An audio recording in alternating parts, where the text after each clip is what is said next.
Punch yourself in the face, girl. Your life is miserable.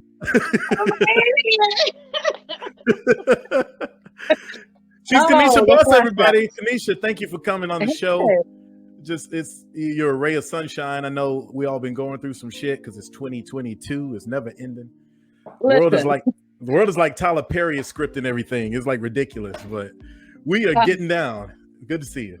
Man, it's good to see you. I felt like I was watching her and I was like, oh, I think I'm on the wrong segment or show because she had the Mother Earth, all this shit going on. I'm like, and now he's about to bring in the original Ratchets. Because, I'm Lil' Kim, like right when women didn't start not giving a fuck. And I was like, I don't know if I fit this program. You know what I'm saying? She got the papers and shit. Like, I don't know if I'm here for this. It's okay. It's okay. This is what I do. I like to splash some cold water. Mix and match it. Mix it and match it. Let's turn it into something else. Mix it, match it, turn it, ratchet, whatever. We're gonna do it. But thank you for coming on the show. I've been watching you from afar for a long time. And when I told some people, I got Kanisha Buss to come on the show. What? That's my girl. That's my girl. There's a couple of women that's my girl. Yeah. Why are you so popular? What makes you so popular? You know what? I was so honest. And we're living in a time where everybody likes to fake the funk. I be telling the truth. Even when I was in delivery, like when I was having my baby, a lot of people now they do the cute shots. They have people come and do makeup. And I'm an old ass mom. I have no business. I'm going to talk about it in my comedy though. But I don't have no business being 40 with a toddler. But I keep it real. Postpartum depression. What's going on with men? What's weight? I mean, anything you could talk about, I'm very honest. I don't fake the funk. A lot of people are pretending on social media. And I think because I'm so real and raw, that's why they be like, yo, you really are telling the truth. And even in my DMs, I try to answer, and we're talking about hundreds of DMs a day, something. And they're like, damn, you really be communicating and talking to me. And people be having issues. Because, I also used to be a child development specialist. I'm helping people do all type of shit. So I just think the honesty in a world where everything is so fake, people appreciate. All right. So let's talk about that then.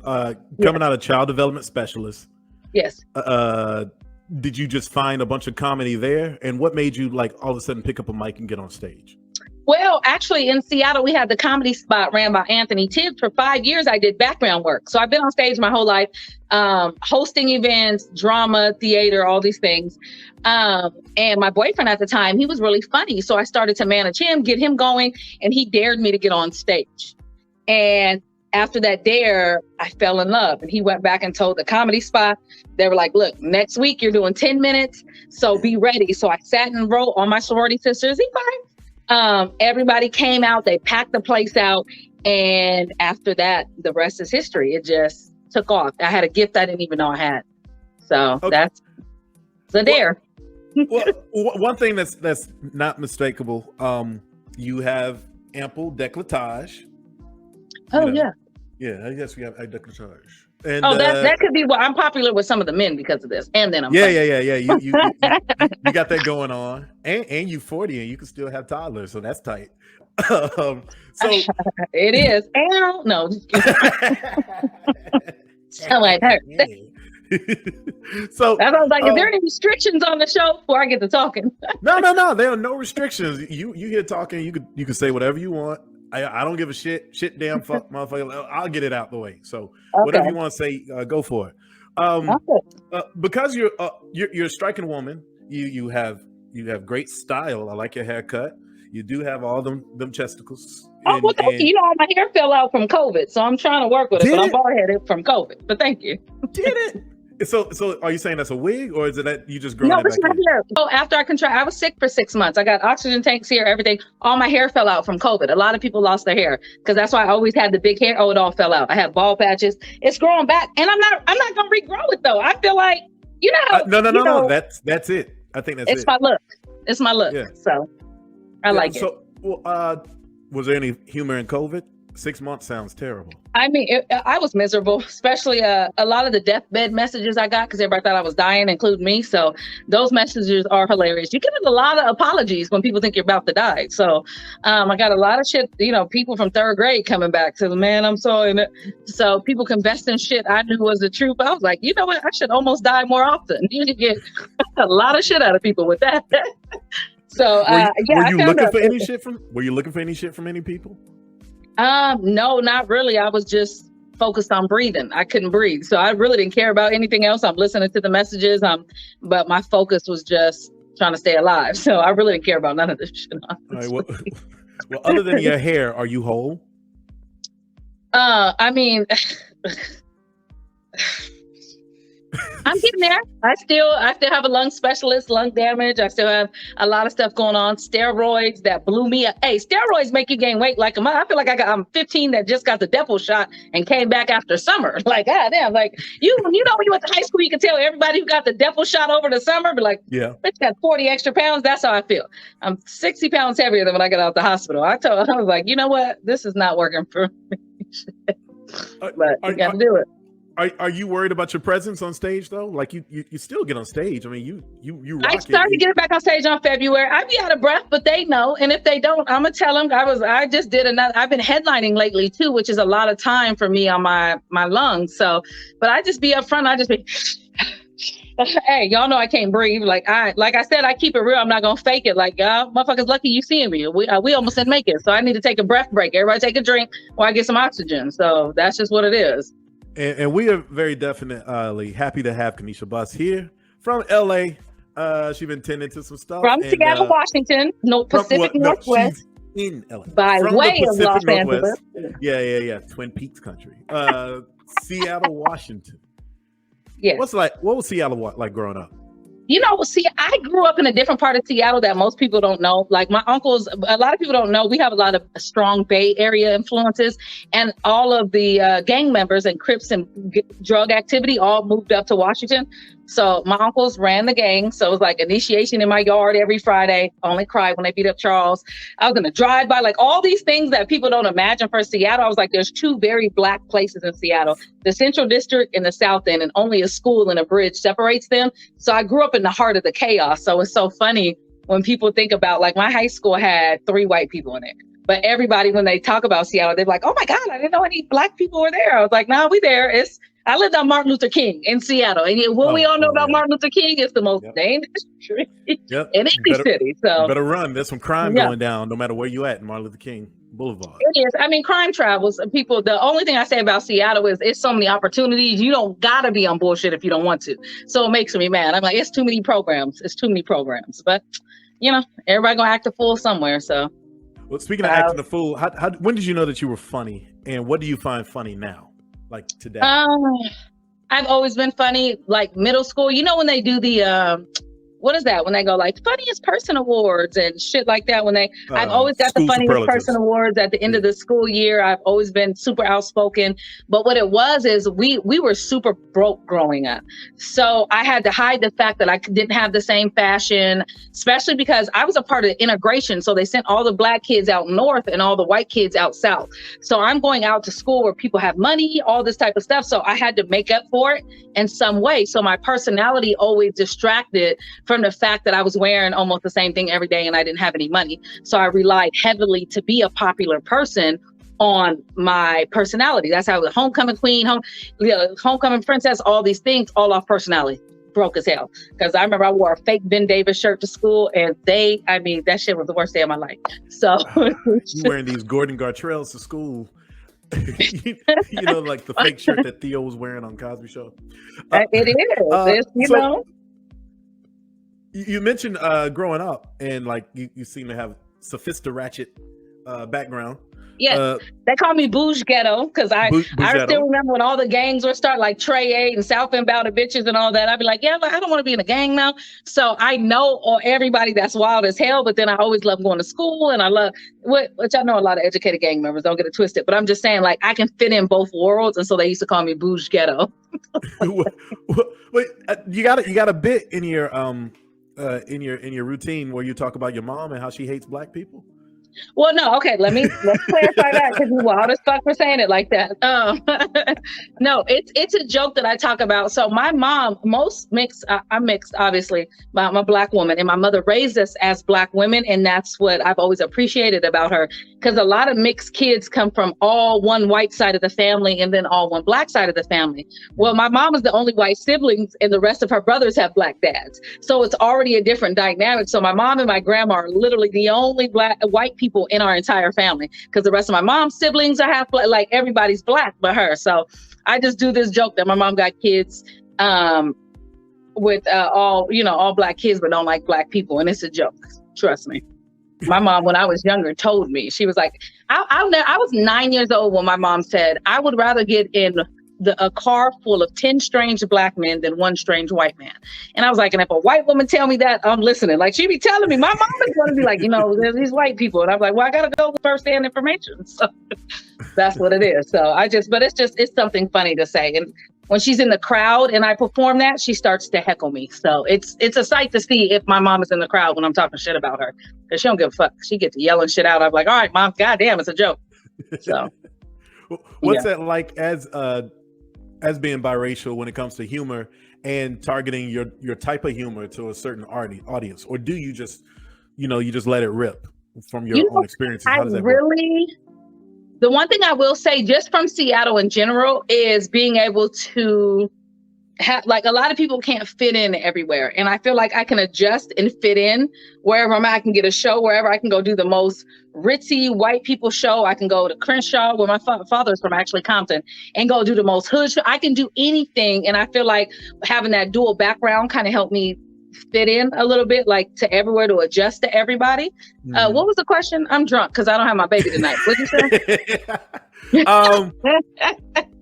You mixed, you biracial. Oh, yeah. What's fucking funny about that shit? Let's try that. Well, I think a lot of stuff is funny, but honestly, like I said, I didn't even know. I thought all families were different colors. I didn't even realize that till I was older. So even more of a like biracial, I used to have mixed jokes about like mixed people we want our credited, like it's me, Mariah Carey, Obama. I used to name everybody, but at the end of the day, my mom never was like, you're mixed. She always said what I appreciated. You guys are black. She never gave us the whole mix spiel. So I don't really like, to me, I'm just like, okay, I'm black. I mean, obviously I understand all the stuff with light skin privilege and all this stuff. I address it. I understand it. I know it's real. I'm not oblivious to it. But when it comes to comedy, I be more women empowerment. Fuck these men. It don't matter what color you are. So I really don't focus on color unless I'm talking about my mom. I don't really think about it because she never made us think about it. It was like, oh, this is regular. You're black girls. These are the black, and that's it. So, and I know a lot of mixed people don't have that experience. So I'm thankful that I did. Well, going on with that fuck these men shit, you got any fuck these men topics lately that you sort of riff off of? Like, is abortion something that you're thinking about as far as like finding some humor in that? Or I have a question. Is this all an interview, or did you want me to do stand-up too before? No, you could do so. I always like to know some stuff. But because I'm just saying because I'm gonna go the fuck in on that. My thing is, and that's what I'm saying, because it's hard for me because I talk and then I use my talking points as jokes. So if we're doing, I'm like, do you want me to say that shit to roast y'all, or no? Go for it. Go for it. My biggest thing right now is grown ass men upset with Lori Harvey. She is 25 and she didn't want to marry. I don't care how fine he is, how much money he is. He's 35. He was ready to have kids and settle down, and she wasn't fucking ready, yo. So to see grown ass men, she's for the streets. We don't give a fuck. We love the streets now, and that's why they're mad about it. And this shit goes into my comedy. That's why I don't want to go into too much of it if I'm gonna do stand up on here. But I feel like it's crazy as hell to watch grown ass men be upset with this young woman, because when they was 25, they was running around, they was doing what they wanted to do, they was trying to kick it. So we're at this point where, We on our bullshit. You know what I'm saying? And men really can't handle the same shit women do. If we do to y'all what y'all do to us, y'all can't handle it. And so to me, it'd be cracking me up. I'm like, yeah, Lori. I love Lori. I love it. Date everybody. Brothers, sons, nephews, uncles, the whole family tree. I love it. She's rich. She's beautiful. She got her own money. She don't need these motherfuckers. I mean, I wouldn't have left Killmonger, but that's, that's because I'm grown. I would have had me a little Killmonger babies. We'd have been robbing the goddamn jewelry store together. Hey, it's our ancestor shit. But that's not what she was trying to do, and I appreciate her for that. So that's that. Grown ass man crying. Shut the fuck. Sorry. It's been getting on my nerves everywhere. It's been getting on my nerves every 25. To me, nobody should be settling down at 25. If you find it at 25, good. But let that girl live her life. So. I don't trust any shit at 25. 25-year-olds are crazy. I was crazy at 25. And she could have lied and said she was ready and then resented him and I like that she's honest, and she'd be like, she reminds me of me. I have after I've been in 5 4-year relationships, and after 2 years, I'm already over it. And I try to make it the next 2 years. And people always be like, oh, you're going to end up with cats. And I'll be like, well, just know it's going to be some young niggas at my house feeding them old ass cats. So if I'm 60, they're going to be 42 and a half. So actually, I'm fine with that. Not everybody. I think the problem is that everybody thinks it's still fucking 1850. Not everybody want to get married, and that's okay. Not all. Like, I'm wifed out. I don't got to cook for nobody. I don't want to do nobody's laundry. I don't want to do shit. I want to lay down. I like to be butt naked, watching Netflix, eating snacks, having crumbs, being messy, not trying to be cute. That's the life I love right now. So shout out to Lori. Who's next? I just want to know who's next. Remember that? Who's next? That's what I want to see with Lori. Who's next? I'm watching like a guy like, yes, baby. Do it for me. I'm living through her. Up like Cleopatra. No, yes. Yeah. No, yes. So you got a way to break up with dudes. You said these long-term relationships. Is there a certain tactic that you got to have when you're breaking up with suckers, or sound like you ride it out like 4 or 5 year? Like, I date really good men. Things kind of build up, and I just be like, this is just not working for me no more. Like, and that it happens. It just happens. But it's crazy because most of my long-term relationships started like the night I met them. Like my child's father, I met him at a beach party. I gave him head while I was driving my car. He moved me to his house a week later, and now I got this goofy ass baby I'm gonna talk about. Stuff just be happening for me fast. Like my boyfriend before that was 4 years. He came to a comedy show. He tried to heckle me, got his ass clowned, came to the club with us, and then we was together. Like it be happening. I find love in the oddest places, but I love love. You started to date a heckler? Yeah. I roasted his ass from here to next year. Then he came to the club and bought me and all my cousins motherfucking drinks. Then I got fucked up. He drove my car to my house, tucked me in the bed, and left. And I was like, you know what? It's a good guy. And that's that. Happened. But I'd be over it. I be trying. I'm one of those people. I like new adventures. So I get bored easy. What type of new adventures you've been up to now? Well, other than staying healthy, and you tend into you got a child to tend to right now. So what's on the horizon for Kanisha right now? Like you said, you're doing a lot of headlining. Have you ever had any issues like Monique said she had issues with that kerfluffle as to who's headlining what show and all that stuff? And you know what? I haven't even made it to Monique's level to have Monique problems. So I can't even speak on it because I'm not there. So that's a different thing. I have had several times since the beginning of my career. What I get a lot is, especially before, because now we're living in a time where a lot of female comedians are drop dead gorgeous. Everybody's half naked. They did a couple viral videos.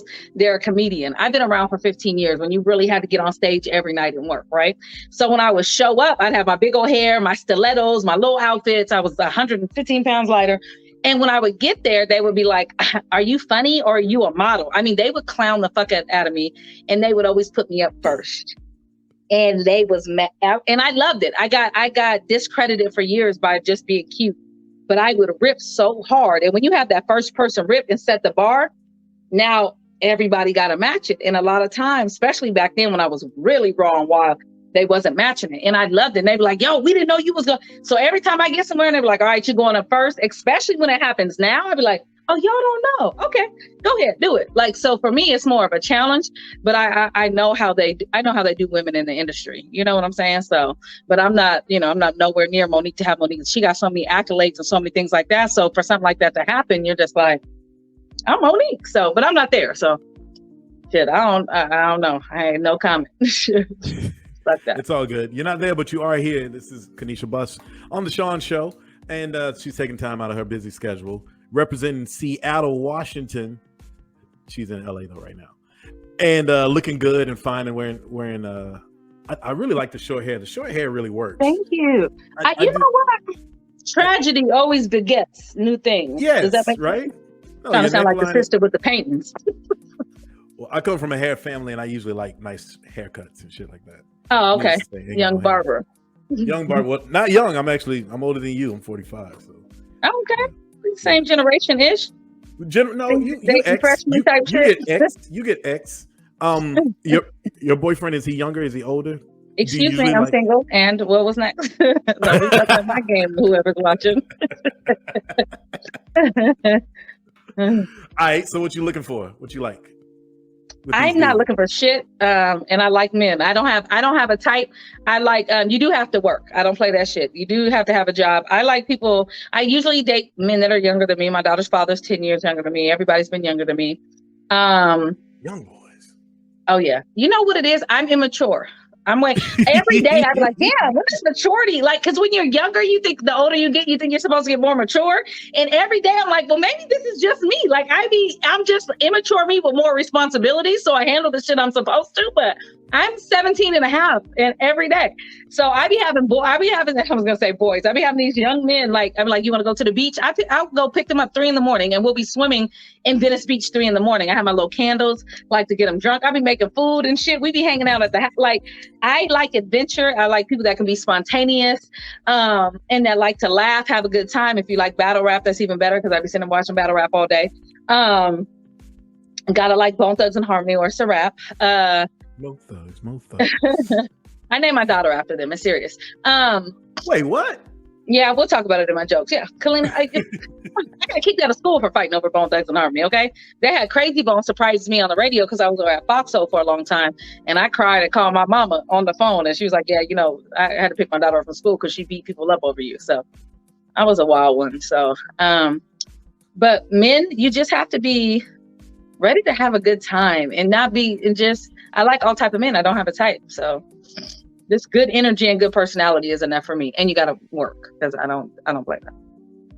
And I don't give a fuck at McDonald's. You just got to be working. Just got to be doing something.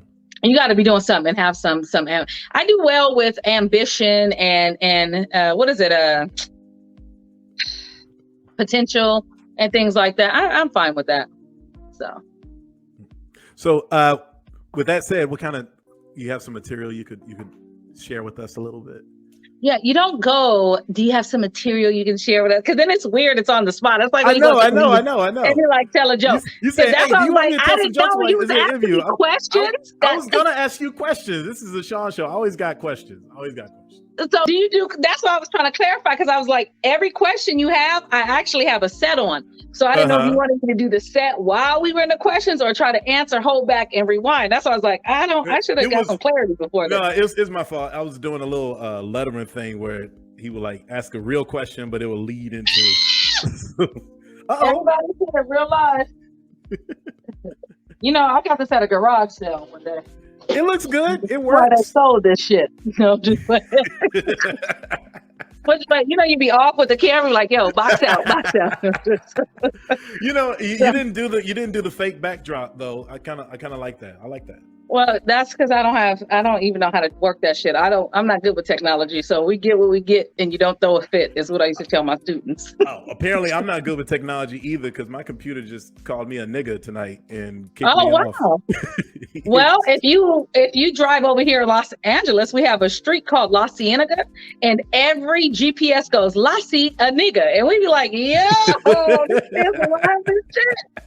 So that's the thing over here in LA. We're like, it's La Cienega, bitch. Don't get it twisted. So it is. So, but I was clarifying my question. There's never just a stand-up portion. I can answer it. We should have had this shit off air. But this is what I say. I'm not gonna fake it. And you know how some people trying to keep it together. Nah, nigga, what the fuck you want from me? I'm Tyrese. What more do you want from me? I didn't understand the rules around this motherfucker. There ain't no rules. There ain't no rules. I want you to do whatever you want to do, especially. Wait a minute. Slow down. Fuck around and get hurt. No, just. I'll fuck around and find out. I heard you said, are you in DC? I am in DC. Man, let me tell you something about you. Are you from DC? No, I've been here 15 years. I'm from Georgia. Oh my gosh. Okay, I love Georgia, but them DC motherfuckers. Because you know my baby father from Baltimore. First of all, fuck the wire. No, that's Baltimore. Baltimore. My baby, him and the baby, oohs, moves, twos. Well, man, shut the fuck. But yo, DC. I went out. John Cena took me out there. What? The 1, 2, 3. I got a baby. We don't count the 2 years from COVID. Carry the one. 5 years ago. Everywhere I went, they was, hey, young, you know, my old ass. I was like, wait a minute, niggas think I'm young. I didn't know that's just what they called everybody. I was so excited. Hey, young. And then she had me try that mumble sauce. I almost bit my whole finger off eating that shit. You could just dip your elbows and shit. Mumble sauce. I love DC. And she took me to get some blue crabs. I was walking all through the wharf and shit. I was like, I love DC. I don't know if DC people are watching, but hey, how you doing? That sums up DC food. Coming from Seattle and seeing the culture shock of all Black people. If I would have grew up in DC, I would have been a teen fucking parent. Do you understand me? All the men out there? Oh my God. I feel like Lil Wayne every time I go to DC. I just want to hug every boy in the world. I'm like, I love it here. We're the state's capital. Well, a lot of the women who live here, they complain about the men not being straight. So. No, I thought that was Atlanta. DC is that too. No way.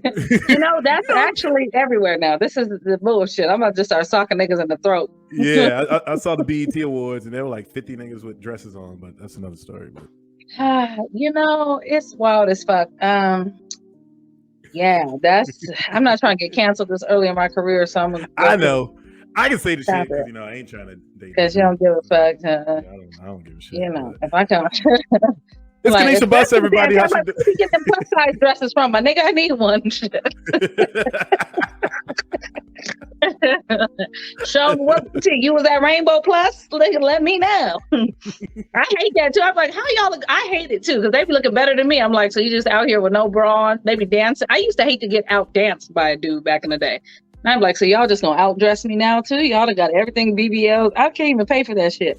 I might could pay for it, but I don't want to risk it. You know what I'm saying? So luckily men still like what bitches. What kind of? We mean out dancing? What do you mean, like battle dancing? What you know, back in the days when you used to be in a club, used to be then two dudes that, you know, now it's 100 dudes. So I feel sorry for the girls now, but back then it was two dudes that they be out twerking you and shit. You be like, no, I'm supposed to be twerking. So now it's crazy. They outdo everything. I just be mad as shit. Like, you bitch is cute and I'm mad. I'm a hater, type hater. She's very cute, ladies and gentlemen. They be stealing all my niggas. They're like, this is a crazy time we're living in. No, because you dating all these young boys, so you do well. I do very well, actually. Yeah. I love these hoes. Don't ever get it twisted. Keep going. So what types of things are you talking about when you get on the mic these days? I mean, are you saying, hey, go do a set? Look, I need clarity. You know, I got ADHD and a mental disorder. So when I don't get directions, that's why I start fucking. Niggas already say I don't listen. That's why a lot of men are like, you just don't fucking listen. So now I'm trying to be more direct and get clarity. Men love to tell a bitch they don't listen. Nigga, well, you not saying shit. What are you saying? You said 5 things. I don't know what to do. Because I could jump in this shit and just go, you know, we survived some wild times. Now I feel like it's all scripted. But no. You know what? Let's address some shit you said. And this is going to be talking to you and set wise. We'll do a blend. Because earlier you triggered me. And this is going to go on. Triggered you. Oh, you triggered the fuck out of me. I was pissing and making sure y'all couldn't see me and triggered at the same time. Like, when I get on here, I'm about to run his ass into the ground over this. You was talking about somebody you was dating when you was giving Mother Earth all the props earlier with the paintings. You was like, and she didn't want to be a mom. And she just, so what? Motherfuckers don't want to see. No. No. I don't want you to mischaracterize what I said. I didn't say she didn't want to be a mom like a mother. She was just upset with the idea that she would be considered just a mom or a wife. I'm like, you'll be those things, but you'll also be whatever the hell you are. I wasn't saying that she didn't want to. This is where I'm going to jump in and tell you. Did you want me to do my stand-up, or are you going to talk through my shit? Because I need to know if because it was leading into a joke, and then you go just for it. I mean, in case she's watching, I just want to know. Ain't nobody trying to cancel you. I was leading into a joke. They didn't fuck my shit up, and now I got to come back and listen. I just told you, niggas say I don't listen. I might as well cut my ears off. I ain't not listening now. But I got to clarify. We not clarifying. Let me tell you why we not. That's why men are mad now, because we don't want to have that goofy ass baby. It's like, oh, let's change the laws. Let me tell you something. I'm Plan B. I got so many of these. I went to the store and bought 500 packs because y'all playing with the fucking laws out here. We don't have to. We don't got to be moms. And for me, it's like society romanticizes motherhood and pregnancy. They do. And I found out the hard way because I never wanted to be a mom. I'm 40 with a toddler. And people are always like, oh, you won't remember any of the pain. It's the wonders of life. It's the bundle of joy and all this bullshit. I was miserable my whole pregnancy in the hospital, throwing up blood, terrible. And my baby almost killed me. Like, I almost died having this baby. And what a lot of people don't understand is Black women, we die at a 248% higher rate in childbirth than anybody else. And it's usually due to doctor negligence. You know what I'm saying? So for me, they thought I was on drugs. Like, I've been there dying going, damn, I didn't know I was going to be in the 248. Like, have you ever been dying? I'm like, I've been reading about the shit on the internet, but bitch, I'm here. They're not listening to me. They forgot to give me a catheter and my bladder exploded. You know what I'm saying? And I'm just like, yo, this is crazy. Why would I want to have another baby? And then they wanted me to bond with the baby. I don't want to hold this motherfucker. She almost killed me. Like, who's friends with somebody that tried to kill him? Not me. You know what I'm saying? Now I'm in the hospital with Deborah Cox on repeat. We can't be friends. You know, I mean, I'm still in love. But I don't want to fuck with her right now. I'm trying to survive. And so I think it's so weird because people just lie to you. Like, if you get on the internet, it's women and just lying. My kid is the best thing that ever happened to me. I'm like, bitch, stop fucking lying. My baby's not even in my top 10. Like, I have lived. My baby is not in my top 10. You know, I got to perform on stage with Bone Thugs and Harmony 3 years ago. I love them. And they let me go, Busy's in the house. I put my own name. And Kanisha, like, how is she going to outdo that? And I told you earlier, she's named after them. You can't outrank somebody you named after, you know? And for me, it's just the lies. Like, how is my daughter going to be in the top 10 and I was class of 2000 homecoming queen? That's hard to do. You know what I'm saying? Homecoming queen is all 4 grades. That's a lot of people got to vote for you to be queen of the school. And for her to get here, only her dad had to like me. That's what I'm trying to tell you. And I ran for fucking queen. That's something I wanted to be. Motherhood was like, surprise. Because I take my morning after pills like Skittles. Motherfucker, shake them up, shake them up, shake them up, shake them, pal. Taste the rainbow. So I seen the shit. And I had to go to CVS. I don't know what y'all got, Kroger or whatever sell your Plan B. I went back to mine to CVS because I trusted them with my future and they didn't fuck my shit up. You know what I'm saying? And I'm banned from Planned Parenthood. So I had to have the baby. So it was crazy. And this is a true story. I'm on the Hall of Fame. And I went back to CVS and I was like, excuse me, I need to talk to the motherfucking manager. I got the receipt and everything. And the manager, which was crazy, that the manager was like, well, what do you want us to do? I was like, bitch, push me down the steps, but it's unethical. So y'all at least owe me $67 worth of baby shit out of here. Because this is my thing. If your Plan B failed, they should give you that money back in baby shit. You know what I'm saying? So I'm going to get some wipes, Pampers, a Binky, and a Snickers because I'm fucking hungry. Ain't no way a one night stand is supposed to turn into a family. This shit was... I am 10 years older than this man. Do you know how hard it is to get him and the baby to eat their vegetables, yo? Do you know how hard that is? Like, come on, guys, you'll be strong like mommy. I'm at the house doing double airplanes. Like, this is bullshit. Tales from the Hood 2 came out. You didn't even see part 1. I was like, so you don't know about the Nicklets, huh? You don't know about... I was upset. Like, what am I supposed to do with him? And it's funny because we're always fighting and he thinks I'm going to take his daughter from him, right? So he keeps all these receipts and he's getting ready for like this court case that is never going to happen. But for me, I'd be feeling bad because I'm like, you obviously really don't know me. Like, I am never the type of woman to take a child from their father. Like me, I would never do nothing like that. I would actually leave both of them motherfuckers and get on with my life. Like, I'll go to court with his receipts, Your Honor. He's obviously the better parent. He need to say what. I'll be scissor all in the courtroom. You like 9 to 5 on the weekend. I'm not. I'm not doing it. Like, and he don't even know. Every time I used to almost go to the store for milk, I almost never came home because it was always like, my father went out for milk. I'm like, bitch, it's your chance right now. And so I'm like, I'm leaving. And it's funny when I tell people that because they see my boobs and they just assume that I could breastfeed, and I couldn't. God played me. He gave me big titties and no milk. And I think that's bullshit. But for me, it let me know I was not supposed to be a mom. It's like free drink at the club, titties, everything free on me in Vegas, titties, get out of parking ticket, titties, not mommy titties. That let me know I'm not supposed to be in this motherfucker. And people always ask, it's just hard for me because I understand why you shouldn't force women to have babies. Everything's a lie. And people say shit make me feel like a bad mom. They're like, oh, I'll die for my kids. I'd be like, I haven't hit that phase yet. Like, if some shit popped off, I'm getting out of there. You got to keep up. And this is, for me, it's like, how can I say this? I seen the Aaron Hall video very young, and I think a conversation that is very hard for people to have, they need to have before you go into the hospital, because then you leave the man and your family with this decision to make. Is it me or the baby? Nigga, it's me, right? When I was going in, I was like, if you got to choose, motherfucker, it's me. We can do this shit again. Like, you know what I'm saying? Because I'll be good without a baby, but you don't want a baby with mommy issues, and then she got to grow up her whole life. I killed mommy, and then therapy. You don't want to do that to her. You know what I'm saying? So I be feeling like a bad mom there. I also learned a lot. Them posters that be like, don't shake the baby. And you always seen those posters growing up. He was like, why you gotta remind somebody to shake a baby? Like, because it should be common sense. When you're young, you're like, why would you need to do that? Then I had a baby. If it wasn't for them posters that I seen my whole life, my daughter would have scrambled eggs for brains, no lie. Because sometimes you snatch your kids real fast because you're ready to, and then you'd be like, don't shake the baby. Because they can get brain damage. And I'd be like, if it wasn't for them posters, bitch, you would have been shook and just bust it out. But I guess for me, and I'm gonna end on this, is why, because people always ask me, why do I have this disdain for children? And it started with my nephew. I had to raise him. My sister was in the 8th grade and it was my junior year. So I had this kid that I had for years, and he had an eating disorder. The real big kids that eat too much, like every time you see something to eat, you want to order it. And I would take him to McDonald's and he would be in my back seat, and he got a real heavy voice for his age. Just, auntie, see if they'll substitute the toys for fries.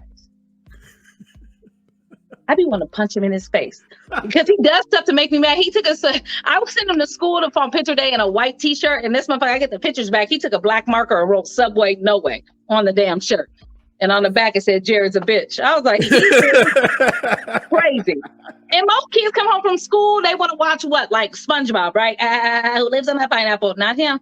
He want to watch Rachel Ray's 30-minute meals and convince me he could make them in 15 minutes. Like, if they put the Salisbury steak on medium high, it'll cook 8 minutes faster. He just be yelling shit up. They're not using paprika, though. You're like, shut the fuck. And he puts stuff in the microwave and sing and dance and wait for it to be ready. Just, popcorn almost ready. Popcorn almost ready. Look at the bag rising. You'd be like, yo, what did they say growing up? Don't stand in front of the microwave because you could get radiation poison. Yeah. I felt like I had to pass that information on to the youth. I said, Cartier, don't stand in front of the microwave. You can get radiation poison. His ass don't look at me and go, if they didn't want me to see my food cooking, they wouldn't have put a window on it. Popcorn almost ready. Popcorn almost ready. I was like, this motherfucker will make me kill him. So that's my background of why I don't fuck with these kids. And we shouldn't have to have your dumbass baby.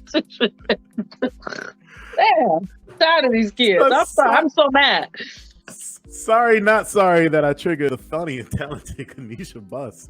You triggered me with that shit. I was in the back. I was like, wait till I get on here. She don't want to deal with all that. They be lying. Is that why she said she first said she was gonna have 6 kids? She's like, nope, I'm done at 3.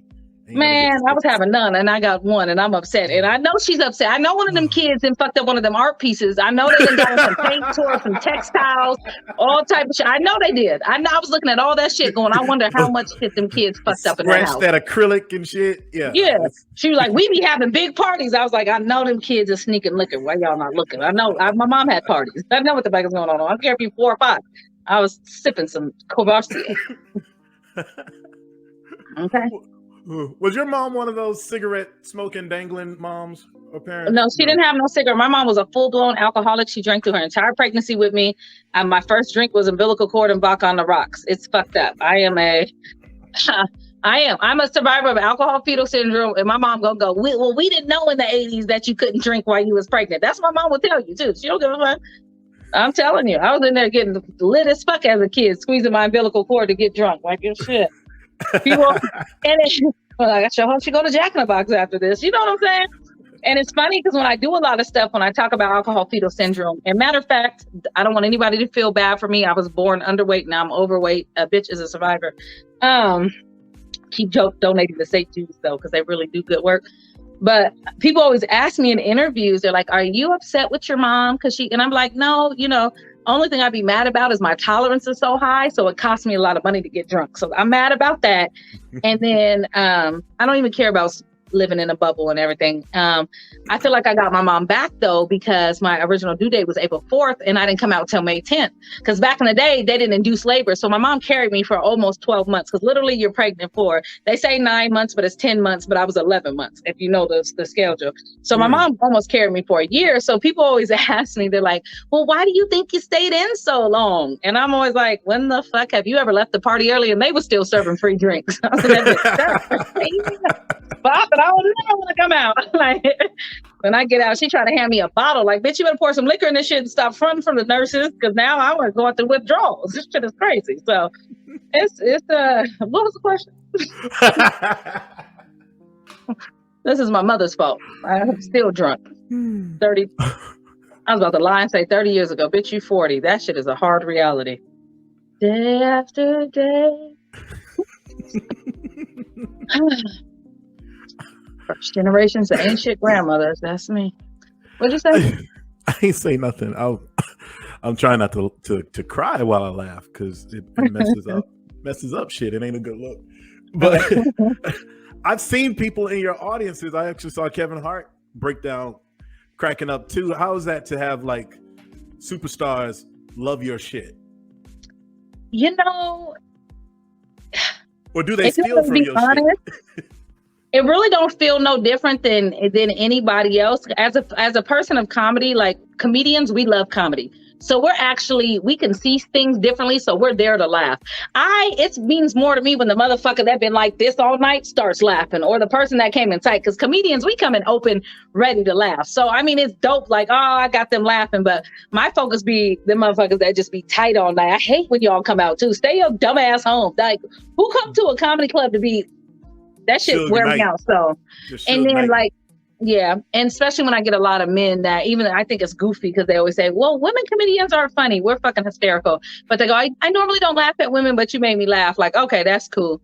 But it feels good just to make people laugh in general. I think for me, it'd be the people that I get through dark times and they send me messages. As my best. I had a show my second year here at the Emerald in Inglewood. And after the show, the girl came up to me, and this is when I understood how important comedy was. And she tells me, "I was supposed to kill myself tonight after the show. I wasn't even going to come. My cousin kept begging me to come, and I knew it was the last time I was going to see her, but I had planned to kill myself all day." Mind you, this is in the midst of my breakup and everything. And I have a whole molestation set. I mean, I went in, okay? And the shit that happened to me when I was younger, I was just let loose that day on stage on a lot of shit I had never said. And she was like, "After watching your set, I feel like I could really just keep going on and survive it." By this time, I am in shambles. I'm crying. I'm giving free t-shirts and shit. Like, just call me if you need me. Because I used to work for a suicide hotline in college. So I was just blown that just me being myself, and this is why I stay true to just being me, help somebody who the whole day thought they were going to die. And by the end of me getting off stage, felt like they could live. Like, to me, that is my ultimate testimony, other than anybody else laughing, So that's dope. Shit is crazy. That's dope. That's purpose. And that's funny. It's funny as shit. Man, I know. I'm back there crying and shit. I'm supposed to be drunk. The bitch blew my whole high. Like, God, that's some bullshit. Are you a typical Taurus? Because you said you were supposed to come out in Aries season. No. I am 100% Taurus, which is crazy because my daughter was supposed to be a Taurus. She was supposed to be born May 8th. This motherfucker came March 26th. So I had a super preemie, and she's an Aries. She flipped that shit. We flipped it. And you know what? You're the first person that ever made me realize that's what happened. This is the first time I ever correlated the two. That's yo. Be thinking around. Damn. That's a trip. Together. That's a trip. Yeah. So she's so Aries, and I'm May 10th. I was born on a Mother's Day, and my mom said I was no gift, but that's a different story. I remember one time my mom was like, she was like, I really would have had a different life if I didn't have to leave Job Corps because I had a baby. It really ruined my life. And I realized I was my mom's first child. I was like, bitch, you were talking about me. She's like, I'm glad you're here, but this is cold. That's why I had my baby later in life, because we don't be giving a fuck. Well, if she don't want to go to school, we be in the bed 10 o'clock at night eating snacks. I don't even make her do shit. Like, I be so nonchalant now, because when you get older, you just realize life ain't as serious as you thought it was when you were younger. So my baby, me and her just be chilling like we best friends. So they're like, why you talk to her like she's 20? Like, it's my homie. She's here. I need her to, like, my house has a lot of glass shit, a lot of tall bookshelves, and everybody was like, when you have a baby, they're like, you got to baby proof your house. I was like, nah, she's just gonna learn not to fuck with shit. And my daughter don't touch shit. Everybody is so amazed. My 3-year-old is 20. I'm like, I'm gonna go lay down and take a nap. They're like, you leave your daughter at 2? I was like, oh, she be good. If she don't get a nut, I'll be dead knocked out, and she'll come wake me up if she needs something. Like, she is, you train them the way you want them to be. I have an old ass toddler. Or, you know what I'm saying? So I don't know what she do at her daddy's house. I don't care. But here, you don't touch it. When you come to the East Coast? I need to get back out there. I haven't been out there since right before I got pregnant. I had 5 shows in Baltimore, and then Baltimore. Merlin, like the wizard. MER. I know her father. Let me tell you something. I know too. I'm over Baltimore. Fuck him and The Wire. I was in The Wire Sisters show. Did you see that clip? No, I ain't see shit. Now I'm going back to look. Episode 2. I'm a terrible cop. Oh my god! No, I'm a good cop, but I'm a dirty cop. So I like dirty cops. Yeah. No, I actually I'm not gonna get the show canceled. What were we talking about? Mind you, what's it's Friday, is it? Every time I heard Dad pick her up, I'd be like, "It's Friday," and it's Tuesday. Okay, never mind. I was about to go kick it. It's LA. Every day is Friday. I'm leaving this motherfucker to go pop lock somewhere in this little ass dress. I'll pick her up till. So you ain't coming to East anytime soon. I definitely. You know what? If you find some shows, if you know somebody that want me to come, I'ma come. It's just February I just started coming back out the house, so I was sick a lot. So a lot of shit, it like put a lot of stuff on pause for me. But if y'all know, me and John Cia, we be coming through, and she from DC. Me and John Cia tour a lot. We do a lot of stuff together. We have our show on All Def Digital, Kanisha versus John Cia. So. In her hometown, DC, so everybody come out for her. So just let us know. For everybody to keep up with you on IG, this is your handle right here, $KanishaBuss. Well, $KanishaBuss is my Cash App. That's your Cash App. I still take tips in case you got no. Yep.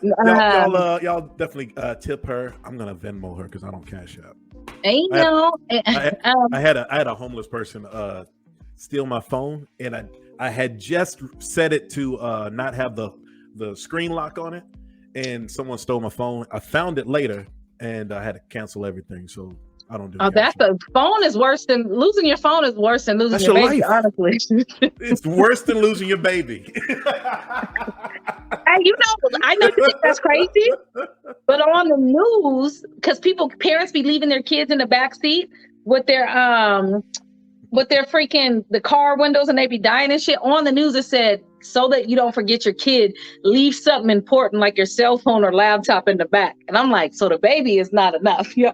And they said that shit on the news here, like put something back there important so to check there with the baby. I was like, God, that's fucked up. So, this was on the baby ain't enough. You gotta put some other shit back there. Shit, that they said something that's important though, and y'all want to force people to have kids. I think it's gonna be smothered kids everywhere. Y'all better quit playing with these hot girl summers.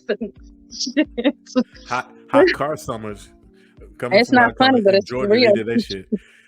So, but all right, what did we say? Oh, KanishaBuss on everything, Instagram, whatever.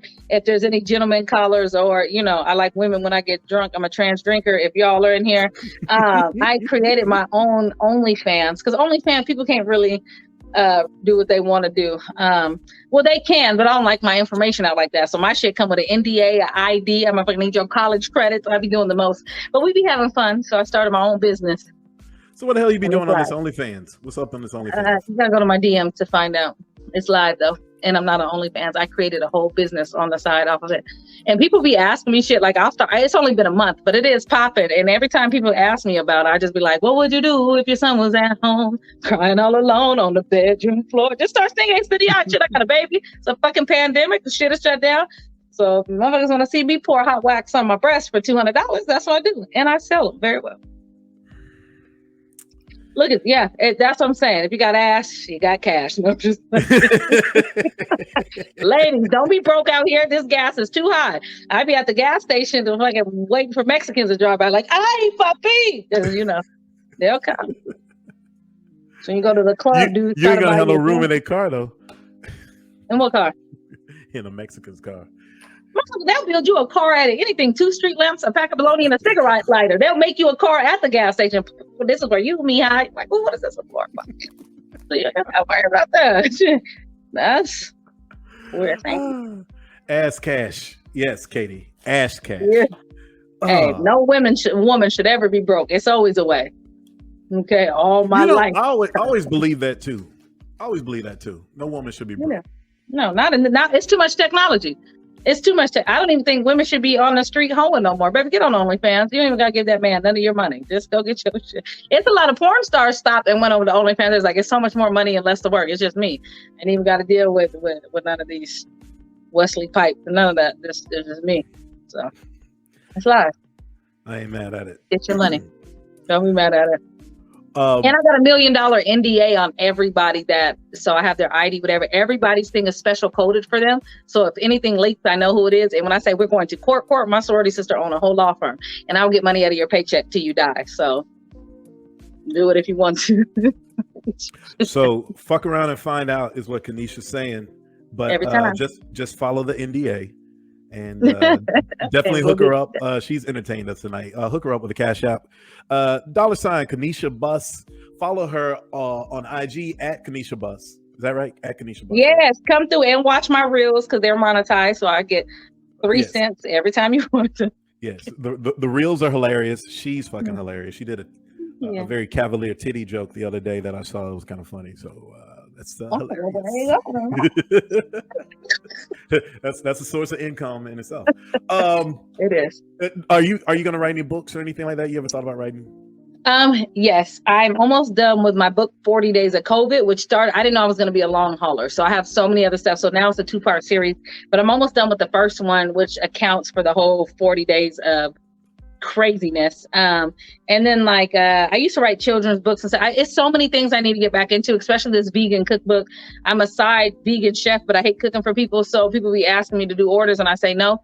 Unless it's somebody's birthday or something like Tony Baker. I just made him a big pot of my original vegan gumbo that's on there. So I mean, I could cook really well, but now that I don't have a man, it really shows me how I don't want to cook for a man ever again every day. So I'm over cooking.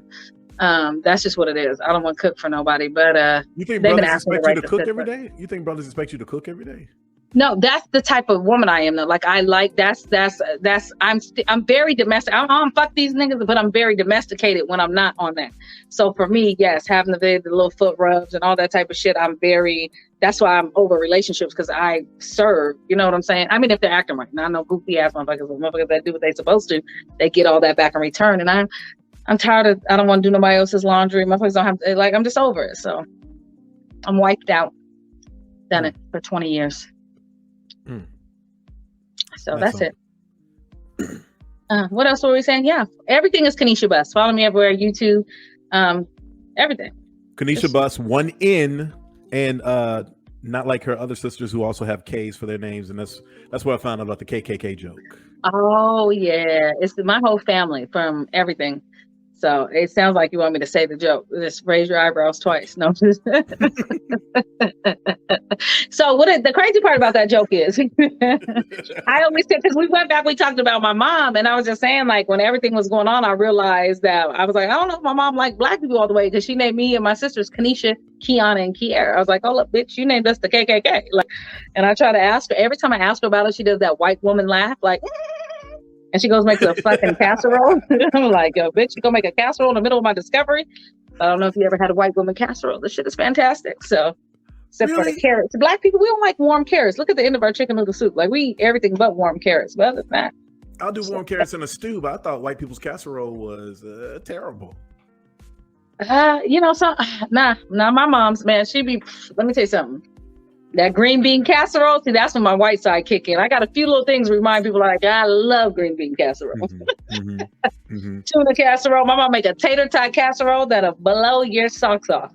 So, you see, black folks are like, why can't we just have green beans? Why we have to make a casserole out the shit? The crazy part is my mom can make she make all the white people stuff because she's also Italian. So we get all the Italian shit over there. But then she been dating. Yeah, my mom is German, Irish, Italian, Native American, and my dad is Dominican, which is black, black, and Creole out of New Orleans. Yeah. That's all that shit is black. So, but also my mom has been around so long. So my mom hot link sandwich with the egg on it, it's fire. You know what I'm saying? This bitch can make salmon croquette and barbecue. Like this should be mixed. So she just telling you, I craved that hot link sandwich the whole time I was pregnant. Like, damn. Oh, jeez, I wasn't vegan. I got to get me a hot link sandwich because I'm hungry and I haven't eaten and I was dealing with technical issues. But Kanisha Buss, any last words? Not like get a cigarette and go to a firing squad last words, but I always have last words. It's for the women. Yes. The reason why I do everything that I do is I always say this, if I can get one woman to do this in my entire lifetime, then I feel like the reason why I'm here has been achieved. So I always tell women, no matter what, look yourself in the mirror and tell yourself this every day, please, one of y'all, cheat on your man in case that motherfucker's cheating on you. This is my final words. And with that, ladies and gentlemen, that's one to grow on from Kanisha. Kanisha Buss, everybody. Pay this woman. Thanks for having me. Pay this woman her money. Pay her money. Yeah, because now my daughter can't get her medication till tomorrow. But keep going. This is the type of mother I am. I'm supposed to pick that shit up by 9 for the pharmacy closed, fucking around with y'all. So now she's just gonna have pink eye again all night crying. But she's with her dad, so it's not my problem. Her daughter's in our prayers. Thank you, Kanisha. God bless. This girl was funny. I don't know when the fuck do y'all cut me off so I got an intro out this bitch. I'll do it. I hate pushing kick from the studio, but I gotta kick you from the studio. Kanisha Buss, everybody. I gotta. The Shawn Show is brought to you by BodyButterBakery.com. Visit www.bodybutterbakery.com for beard and body oils, hydrating shower gels, nourishing body scrubs with popular scents like strawberry lemonade, mango and pineapple, and champagne apple and honey. Yep, all that and more at BodyButterBakery.com, a proud sponsor of The Shawn Show.